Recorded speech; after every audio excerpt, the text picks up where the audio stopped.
21वीं शताब्दी से पहले हमारे पास किसी भी प्रकार का कोई भी अध्ययन में किसी भी प्रकार की कोई चर्चा करनी होती थी तो 21वीं शताब्दी से पहले हमारे पास क्या नहीं था, तो इतना ज़्यादा डेवलप तकनीक नहीं था, इतनी ज़्यादा विकसित तकनीक नहीं थी जिससे हम अपने बातों को दूसरों तक संप्रेषित कर सकें या भेज सकें या दूसरों तक अपने मनोभावों को अभिव्यक्त कर सकें या दूसरों को अपने मनोभाव बता सकें। उस समय हमें हमारे पास एक ही जो है विकल्प उपस्थित था, जिस विकल्प का नाम था पत्र, और जिस विकल्प के सहारे हम लोग अपनी बातों को, अपनी चर्चाओं को, अपनी हर एक मनोभाव या मनोदशाओं को अभिव्यक्त करते थे। हमसे कितना दूर कोई व्यक्ति हो या हमसे कितना ही पास कोई व्यक्ति हो, उससे अगर हमें अपनी बात को बतानी है, अपने मनोभाव को अभिव्यक्त करना है या अपनी समस्या या किसी भी प्रकार की कोई सुझाव देना है, तो उसे अभिव्यक्त करने के लिए हमारे पास मात्र एक साधन हुआ करता था और उसे पत्र कहा जाता था। यानी हिंदी में पत्र और अंग्रेजी में लेटर कहा जाता था। लेटर को अभिव्यक्त करने, लेटर को संप्रेषित करने के लिए भी कई तरह के नए चीजें थी जिससे हम लेटर को संप्रेषित करते थे। अगर हमें किसी सरकारी कार्यालय या कहीं अन्य किसी ऐसे व्यक्ति को जान पहचान में भेजना है, हमें किसी रिश्तेदार, किसी रिलेटिव से वार्तालाप करनी है, उसके बारे में जानना है, उसके विचारों को जानना है और अपने विचारों को उस तक संप्रेषित करना है, तो हमारे पास मात्र एक साधन हुआ करता था पत्र, जिससे हम अपने विचारों को दूसरों तक अभिव्यक्त करते थे। प्रिय मित्रों, इस संदर्भ में अपने विचारों को अभिव्यक्त करने के क्रम में हम कई जगहों पर कई चीजों का सहारा लेते थे। कई जगहों पर हमें पत्र को संप्रेषित करने के लिए हम कबूतरों का सहारा लिया करते थे, और इस विषय में कई सारे बॉलीवुड में गाने भी प्रचलित हैं कि कबूतर जा और पता नहीं क्या क्या ऐसे ही जो है गाने प्रचलित हैं जो है पत्र को भेजने के लिए प्रख्यात हैं। इन गानों में विशेष रूप से जो है कबूतर को भेजा जाता था और ये दर्शाया जाता था कि अभिव्यक्त की जाती थी कि एक कबूतर है जिसे पत्र दिया जा रहा है। उस पत्र को जो है अपने किसी जो भी है, रिश्तेदार है, सगा है, संबंधी है, जो भी है, उस तक संप्रेषित किया जा रहा है या प्रेषित किया जा रहा है। ठीक है, तो इस तरह से होता था। पर वर्तमान समय में हमें वार्तालाप करते करते जिस तरह से तकनीकी ने वर्तमान समय में 21वीं शताब्दी में डेवलपमेंट किया है, विकास किया है, उस विकास को देखते हुए यदि हम यह निष्कर्ष लगाएं, इस निष्कर्ष पर पहुंचते हैं कि 2050 आते आते हम शायद पृथ्वी छोड़कर पृथ्वी से ऊपर बसने लग जाएंगे, या पृथ्वी पर जो है हमारी चीजें हैं, हम अधिक समय तक सर्वाइव नहीं कर पाएंगे, हम पृथ्वी के ऊपर धीरे धीरे होते चले जाएंगे, एक दिन ऊपर ही निकल जाएंगे। ठीक है, तो इस प्रकार तकनीक के विकास को देखते हुए पूर्वानुमान लगाया जा सकता है कि आने वाला हमारा भविष्य और भी ज्यादा जो है विकसित होगा। ठीक है, विकसित होगा, और जिससे रोजगार के अवसर कम होंगे और जो कार्य मनुष्य कर रहे हैं वो कार्य मशीन और तकनीकी करेंगी। ठीक है, तो जिस प्रकार से पत्राचार या डाक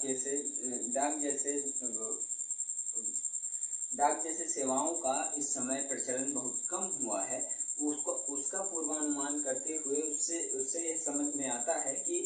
आने वाला हमारा भविष्य ऐसा ही होने वाला है कि जब हमें किसी ऐसी चीज का जो है, कोई ऐसी चीज हमें प्राप्त होने वाली है, कोई ऐसी तकनीक हमें प्राप्त होने वाली है जहां हम अपनी बातों को संप्रेषित करने के लिए, अपने मनोभाव को भेजने के लिए, दूसरे तक अभिव्यक्त करने के लिए हमें इससे भी सरल, वर्तमान युग से भी सरल चीजें प्राप्त होने वाली। जैसा कि इस समय फैक्स, ईमेल, मोबाइल फोन से फोन करके या व्हाट्सएप वगैरह करके या अन्य कई माध्यम हैं, या मैसेज वगैरह, SMS संदेश भेज करके कई अन्य ऐसे माध्यम हैं जिसके तहत हम अपने मनोभावों को दूसरों तक अभिव्यक्त करते हैं, दूसरों तक संप्रेषित करते हैं, दूसरों तक भेजते हैं या दूसरों तक पहुंचाते हैं। ठीक है, बात एक ही। और इसी क्रम में हम आज इसी पत्र व्यवहार पर हम चर्चा करने वाले हैं। उस समय काल में पत्र को दो भागों में विभाजित किया गया था, एक व्यवहारिक पत्र और एक व्यावसायिक पत्र। व्यावसायिक पत्र जो होता था उसमें सबसे पहले परिचय लिखा जाता था। परिचय लिखा जाता था यानी अगर कोई पूर्व में खत भेजा गया है तो उस पूर्व वाले खत को जो है पूर्व वाले खत के विषय में बताया जाता था और उसके बाद मध्य में सारी जानकारियां दी जाती थी कि आखिर मामला क्या है। और उसके बाद इसका स्वरूप ये कहा जाता था कि मुझे इस मामले पर जो है आपकी आपकी जो है राय चाहिए या आपसे जो है कुछ एक्सपेक्टेशन है यानी उम्मीद है मेरी, जिसे मैं आपसे प्राप्त करना चाहता हूँ। और साथ ही साथ एक छोटे शब्द में कहा जाए कि व्यावसायिक पत्र में अनावश्यक चीजों को, अपने मनोभावों को न रखकर केवल उन्हीं महत्वपूर्ण बिंदुओं पर चर्चा की जाती थी जो महत्वपूर्ण बिंदु आपके व्यवसाय संबंधी होते थे। ठीक है, या व्यवसाय से संबंधित जो भी बातें होती थी हम उन्हें संप्रेषित करने के लिए व्यावसायिक पत्र का इस्तेमाल करते थे। ठीक है, व्यावसायिक पत्र का कॉन्सेप्ट मुझे लग रहा है क्लियर होगा आपको। आगे व्यवहारिक पत्र होता था। व्यवहारिक पत्र को संप्रेषित करने के लिए, व्यवहारिक पत्र को भेजने के लिए कुछ महत्वपूर्ण बातें, कुछ आवश्यक बातें होती थी जिसमें वो अपने मनोभावों, अपने मनोवृत्तियों, अपने हर एक समस्याओं और हर एक चीज को, ये कह सकते हैं कि व्यावसायिक पत्र लिखते वक्त जो भी पत्र का लिखने वाला होता था यानी प्रेषक जो होता था वो उस पत्र को जो है अस्वतंत्र रूप से लिखता था, जबकि व्यवहारिक पत्र में वह स्वतंत्र रूप से अपने बातों को लिख सकता था। एक तरह से कह सकते हैं कि इसमें स्वतंत्रता नहीं थी, इंडिपेंडेंस नहीं था और इसमें इंडिपेंडेंस था। ठीक है, जिस कारणवश व्यवहारिक पत्र को ज्यादातर